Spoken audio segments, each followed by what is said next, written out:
joining me on the Salon Owners Collective podcast. Very pleased to have you here.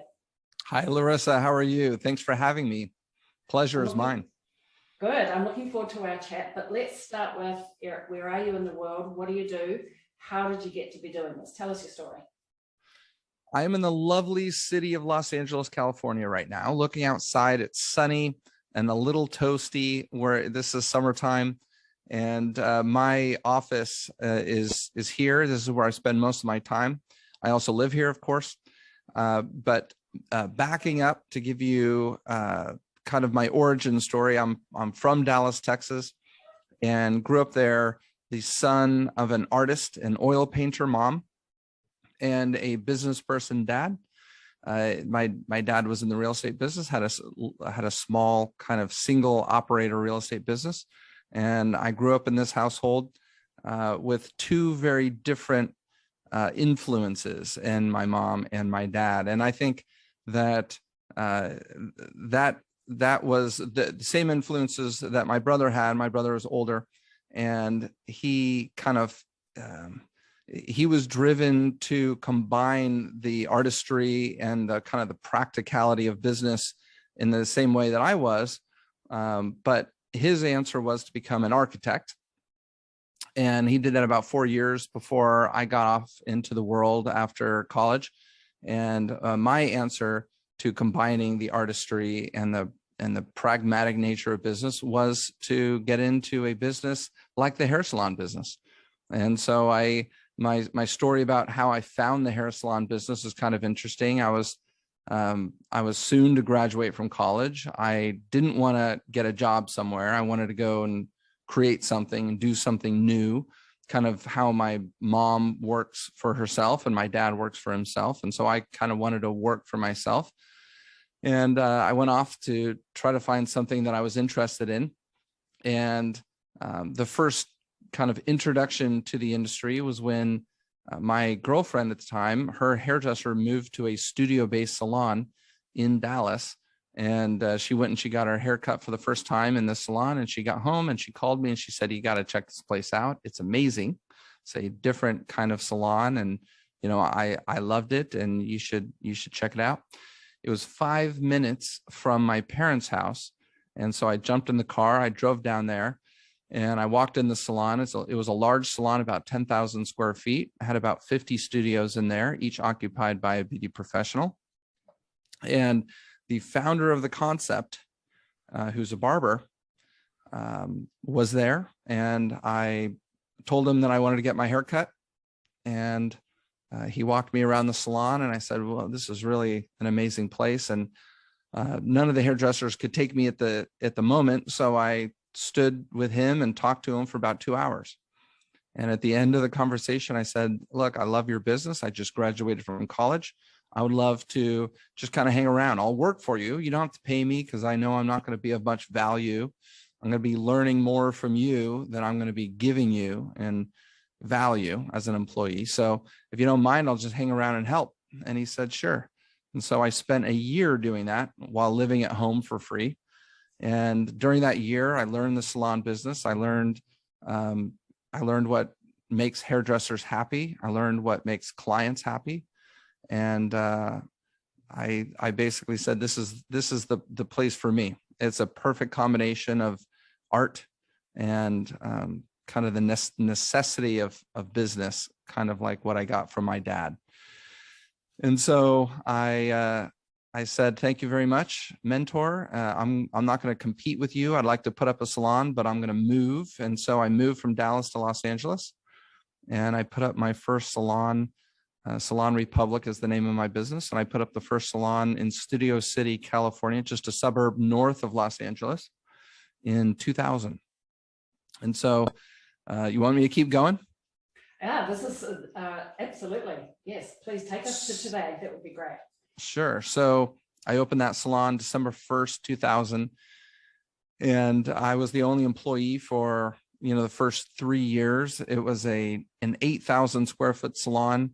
And I had taken everything that I learned from my mentor and working for him and, tweaked it a little bit to my personality, tweaked it a little bit to the nuances that I saw primarily in regards to, what would help the success of the beauty professionals inside the salon.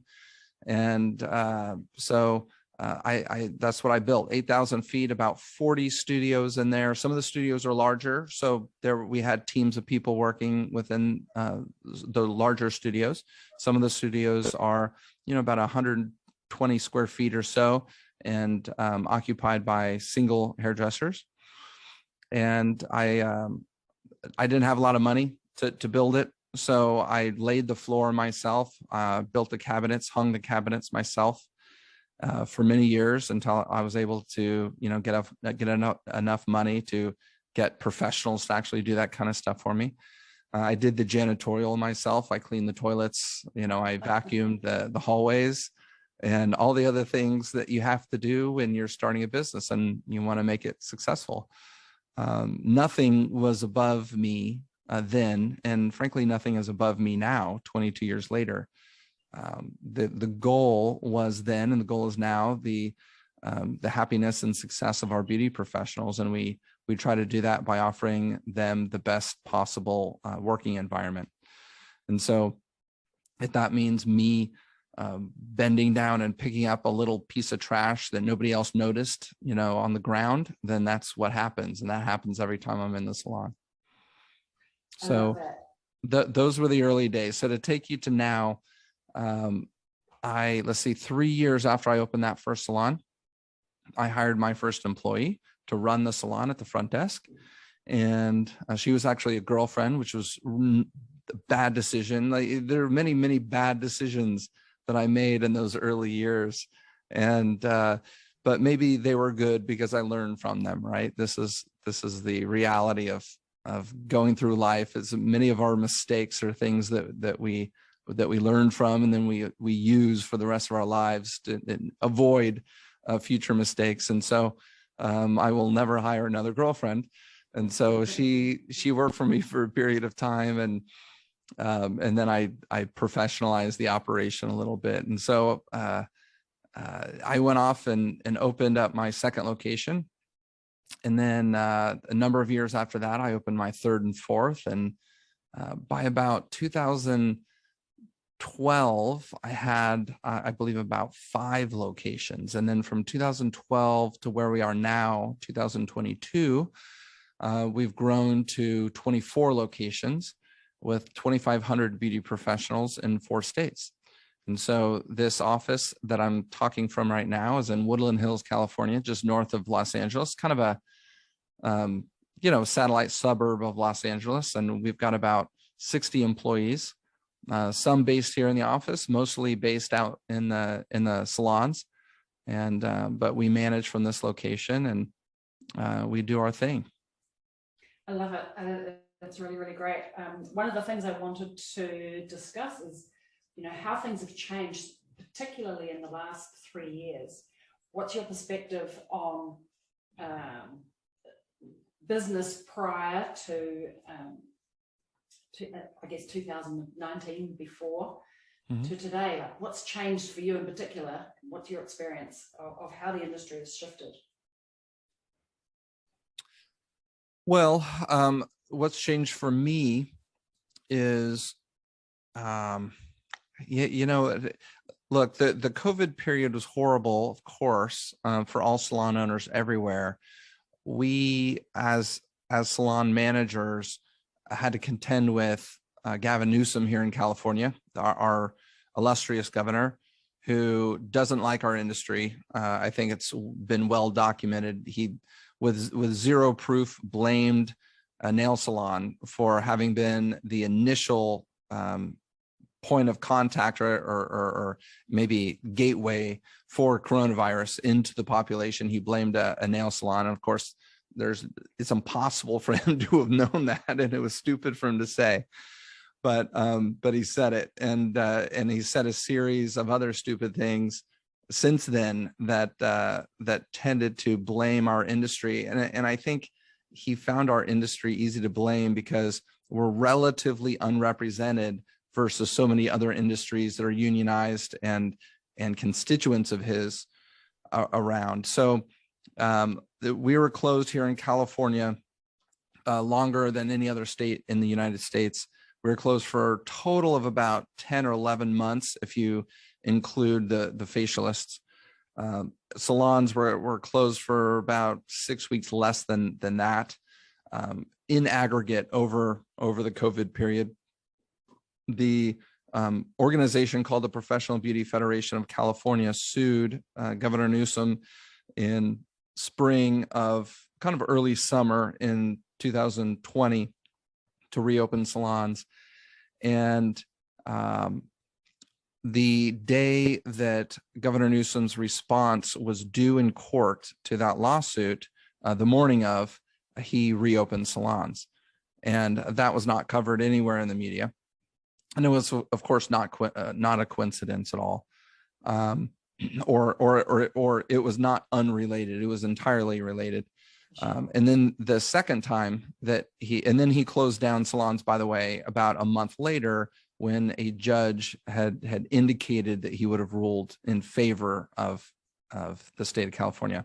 So he then closed down salons again. And then his aunt, Nancy Pelosi, got caught in a hair salon in San Francisco, and a week later he reopened salons again. completely related. I'm sure you were aware of that, even across the pond. Yeah, a few little trickles came through for sure. Yes. Yeah. And then he shut us down again in early December of 2020. And by that time, I had become a loud voice within the industry. I think I was maybe a little bit of a reluctant leader up to that point. I'm not sure I really embraced the notion that I was a leader in the industry. But Salon Republic had gotten to the point where we had a lot of hairdressers. We had a lot of very high profile hairdressers, a lot of worldwide educators, a lot of, Insta famous, if you will, influencers, so on and so forth in our salons. And so our exposure was relatively large. And so that kind of made me a de facto leader.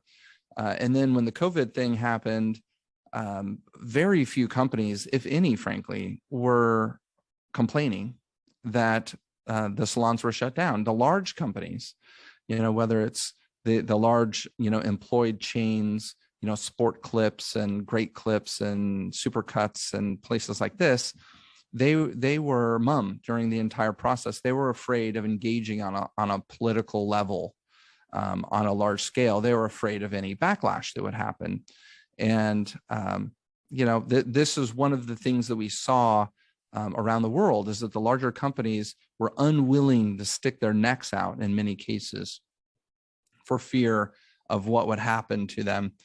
A lot of CEOs just buried their head. So I went out and I bought a bullhorn, and I went out and I organized protests on the streets of Los Angeles. We did, I think, 3 protests, and I was encouraging and helping others to do other protests in other parts of the state, and along with others. Don't get me wrong, I wasn't the only one by any means. There are lots of us. And so we were really encouraging each other to get out there and make some noise and let the state know that not only are salons safe in terms of cross-infection of COVID when certain measures are taken in and done, but the data proved that we were safe, because many states by this point were operating very, very safely. The CDC had actually done a report on how safe we were. But the governor continued to use us as an example of him, quote unquote, doing something about COVID without bearing the brunt of pissing off his constituencies and closing their businesses like retail and so on and so forth. So yelling and screaming on the streets, and then he shut us down a third time. And I, over the course of about 4 weeks, I spearheaded a lawsuit with 2 very politically connected attorneys, one on the left and one on the right. And I got some financial help. I wrote a big check, and I got some financial help from a couple other big players in the industry, John Paul DeJoria and Dermalogica's founders. And together we funded this lawsuit and filed the lawsuit on January 22nd, which was a Friday. And Governor Newsom opened up hair salons the next business day, Monday, January 25th. And of course, none of this was covered in the media. And when he referenced why then, because the media was caught off guard is the term that they used, because he hadn't indicated that he was going to do anything. Of course not, because he didn't know he was going to get sued on the 22nd. He came out and he said, oh, well, the data and science has changed. So, over the weekend, the data and science changed, and now it's okay for hair salons to operate. So, of course, we opened up on the 25th, and we've been operating very safely ever since, just like every other hair salon in the world. So our period during that, when I say our, Salon Republic, as the owner, it was a horrible experience. I was essentially forced to become certain things that I never thought I would be protesting on the streets of Los Angeles for something as stupid as just a hair salon being able to be open. But a lot of us kind of became, activists against the state of California for a long period of time. And, we credited rent to all of our all of our thousands of beauty professionals during that entire period of time. And then we got back to work once we were reopened. And so we reopened with not a lot of beauty professionals, and then worked hard towards, making sure that our salons were operating tip top, and, going back to trying to be the most attractive place to work for the beauty professionals of California. And so that's what we did through 2021. Now, what changed for the beauty professionals? I think a lot changed in terms of, the broader culture and the culture within our industry. I think broader culture, it's well covered that there's been a resignation. What is it called? The Great Resignation, right? Where people think people essentially were working at home or laid off or not working, but lucky enough to still get a paycheck while they were sitting at home doing whatever, right? Playing video games, or, spending more time with their children, or spending more time with their families, or, you name it, or traveling. And when it was time to go back to work, a lot of people were like, well, I don't really feel the same way about work as I did before the pandemic. Before the pandemic, we have what is often referred to as hustle culture, which is, ambition, and I'm going to put that extra effort in, and, and everybody has their own variation of that, right? But this is definitely something that was in the culture before.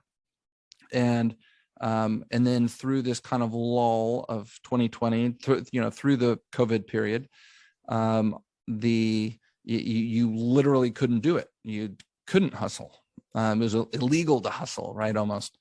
And a lot of our incentive to work hard and be productive was taken away because people started getting checks from the government. We started in California, we got a lot.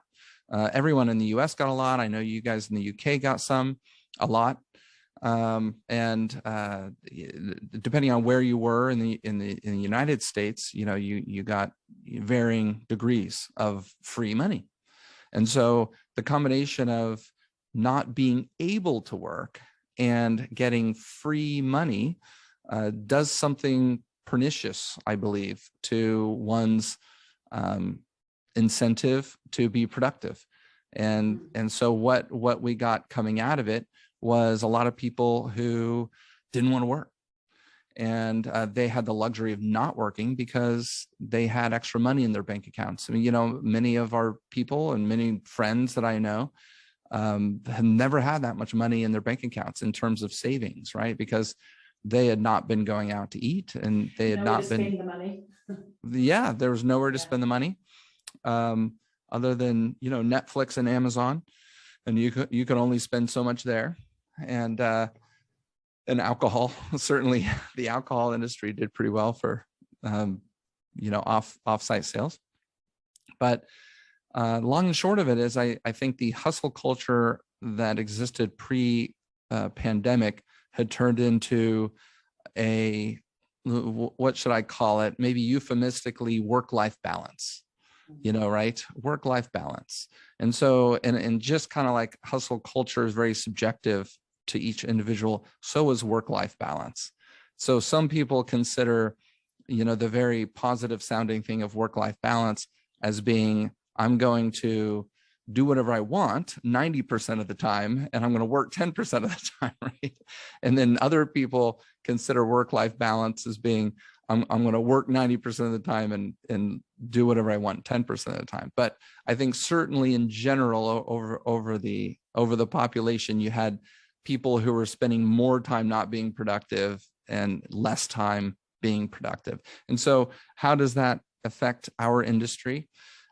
What I've noticed anecdotally within our salons is, of course, the people who, some percentage of people got right back to it and started being very, very productive again. But I would say there was a higher percentage of people who were simply going to work less. And they're able to work less, at Salon Republic when they work as an independent. Nobody is telling them to work more. So they can. And I've never seen so many hairdressers on vacation during that period of time. I know that, my hairdresser went from working 5 days a week to working 3 days a week. And many of them increased their prices in order to accommodate for this. And by the way, I think that's phenomenal. If you can increase your prices to the extent that you can work less to get a better balance of work and life, then that's phenomenal. That's a smart business model, actually. That's a smart business. Yeah, absolutely. If that's what you want to do, 100% phenomenal. And so that's what I saw a lot of.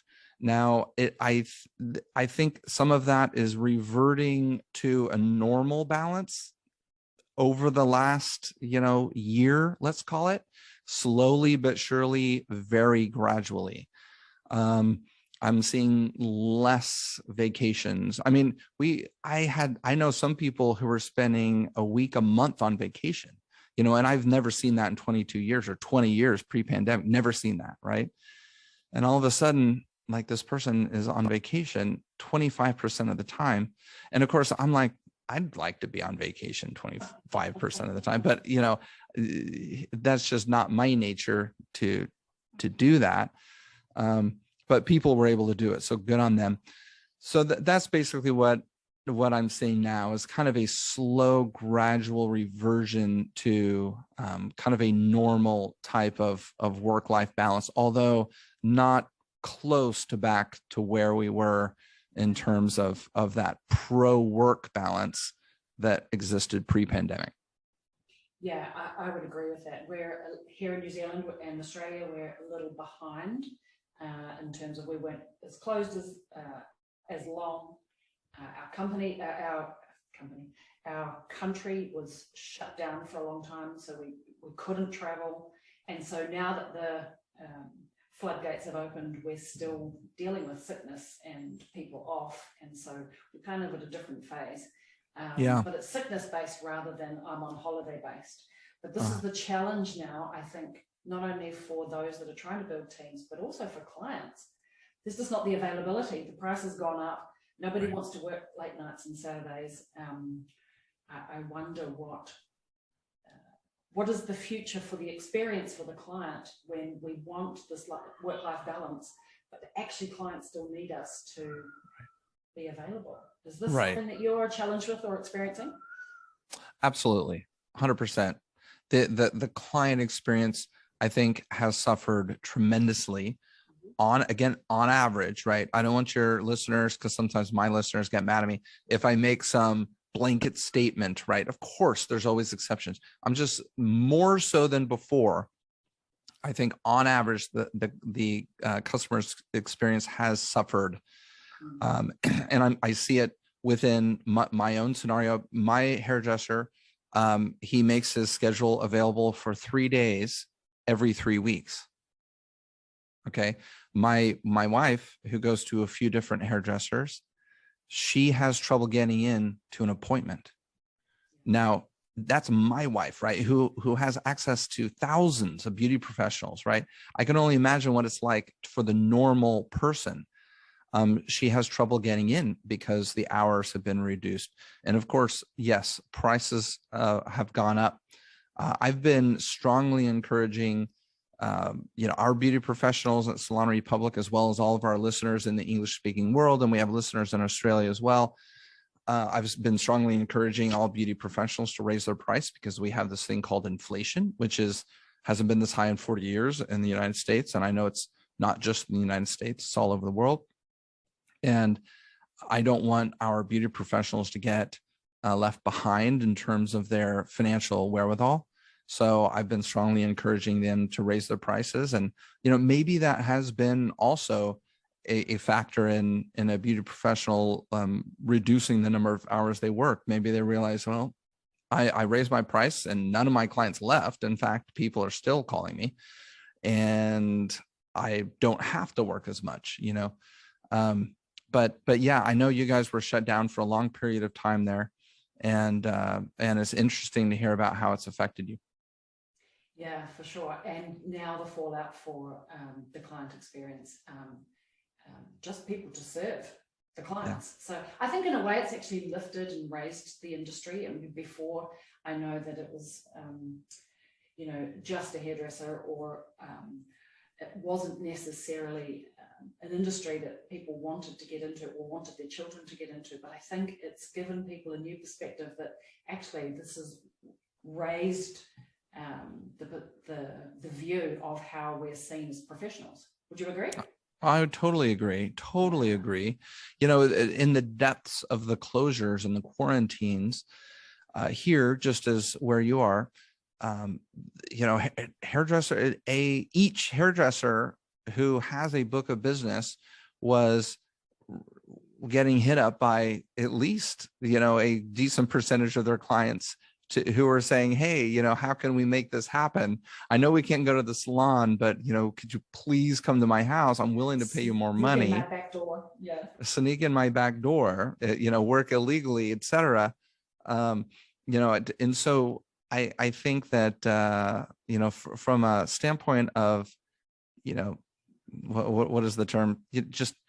Self identity, self-worth. I think absolutely from a standpoint of self-worth, I think most hairdressers recognized a great deal how valuable they are to their clients. And a lot of clients, of course, realize that maybe they didn't care too much before, but now they care a lot because look at the roots, look at my greasy, oily, stringy hair, that's now misshapen because I haven't gotten a cut in 3 months or whatever. I know a lot of guys who just look ridiculous during that period of time. And so a lot of my friends were hitting me up for anybody who would go to their house. And of course, my response was, well, that's illegal. So I'm not going to do that. But, so I absolutely think that was part of it. And hopefully we have some residual kind of benefit from that going forward. I would say so. What do you think? What can we expect moving into the future for our industry on the back of this? Because I feel like we're in a new and emergence phase now. Where do we think the industry is going, or what opportunity do we have to shape the future? What are your thoughts, Eric? I think the industry is, if there was anything that we learned, it was that we're extremely resilient. The services that we offer, the value that we bring to our markets and our populations are extremely valuable and thus very, very resilient to any sort of disruption. So that has been laid bare and made clear. I think moving forward more broadly in a macro sense, I think there's a lot of tailwinds to what we do. Look, there's, appearance is more important now than it was 50 years ago, in my opinion. I read somewhere the other day, the average Gen Xer or Gen Zer, frankly, I got them all confused. the younger, the TikTok, kind of the latter Instagram and now TikTok generation, they're going to take 36,000 selfies in their lifetime. So they very, very much care how they look. And we are the industry that helps them look better. So, the technology is helping our industry. It's making it easier. It's making the client experience more seamless with booking apps, or whether it's easier to find new looks. The product manufacturers have done a fantastic job making transitions to new looks easier.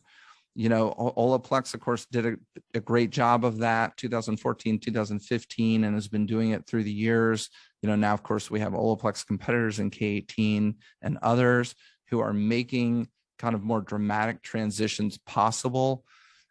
So, my level 1 Asian girlfriend can now get to a level 9, without spending $5,000 and taking 6 months.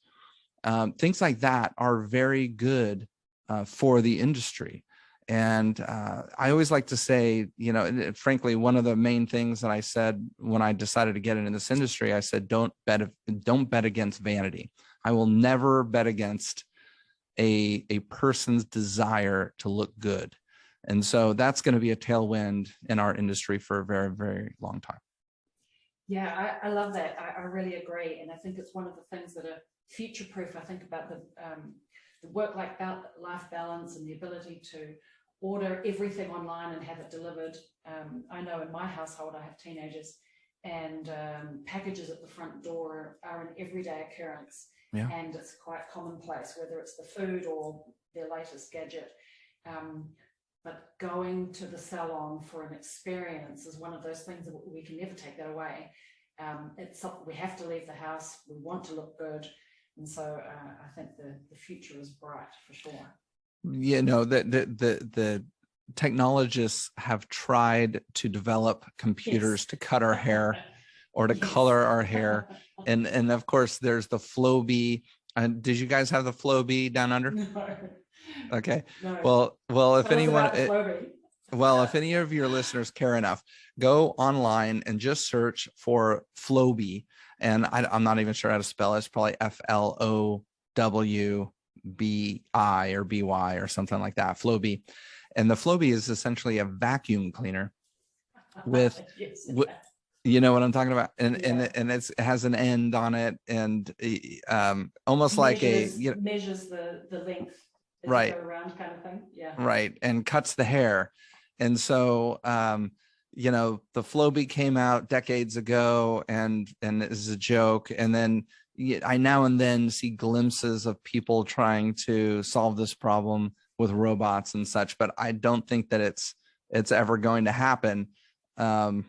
So future proof or technology proof. There's, the enduring value of vanity, et cetera. Those are all things that are going to be very, very good for our industry for a long time. Vanity and human connection and touch, I think that's really absolutely power for sure. Yeah. Absolutely. Eric, you are an entrepreneur, business owner. What is a quote, a mantra, or something that keeps you super focused that you can share with all our salon owners?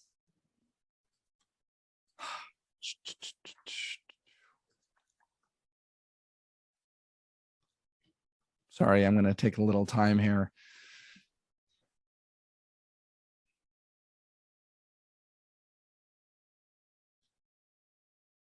Maybe this is a little pessimistic, but I think that your listeners would enjoy it, and it's very true. So this is what I'm going to use, despite its pessimism. But have you ever heard of Schultz's law? I have not. Have you heard of Murphy's law? Oh, of course. Okay, so Schultz's law is, if it can go wrong, it will go wrong. Hold on a second. I'm sorry.